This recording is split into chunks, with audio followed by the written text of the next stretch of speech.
அண்ணா university தமிழ்நாட்டுல தான் இருக்குங்களா? இந்தியாவை விட்டே வெளிநாட்டுக்கு எங்கன்னா போயிடுச்சான்னு சொல்லுங்க. ஏன்னா இந்த பெண்களுக்கு ஏற்படுற துன்பங்களும் துயரங்களும் நாங்க பார்க்க எங்களுக்கு வேதனையா இருக்கு. நீங்க ஆக்ஷன் கரெக்டா எடுப்பீங்கன்னு நாங்க பார்த்தோம். ஆனா எடுக்கிற மாதிரியே தெரியல. ஏன்னா பெண்களுக்கு பாதுகாப்பு இல்லாத அரசாங்கம் எதுக்கு நடத்தணும்? பெண்களை நாங்க இனிமே படிக்க வைக்கணும் தைரியமா அந்த அண்ணா யூனிவர்சிட்டியில சேர்க்கறதுக்கு எங்களுக்கு முடியல.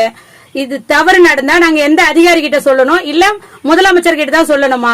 இதை நாங்க யார்கிட்ட கேக்குறதுனே தெரியாம இருக்கு. பெண்களுக்கு ஏற்படுற துன்பம் துக்கத்துல எல்லாம் இந்த பாலியல் கொடுமை ரொம்ப கொடுமையா இருக்கு.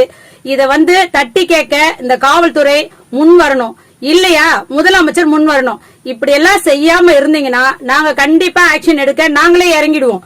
நாங்க இறங்காம இருக்கணும்னா நீங்க நிர்வாகம் பண்ற அதிகாரிகள் எல்லாருமே இத நல்ல கவனமா கேளுங்க. அவர் ஆட்சியில இருக்கிறாரு, பதவியில இருக்கிறாரு, அப்படிலாம் யோசிக்காதீங்க. இத செய்ய வேண்டிய கடமைகளை கரெக்டா செஞ்சு ஆக்ஷன் எடுங்க. இல்லன்னா நாங்க எடுக்க வேண்டியதாயிடும்.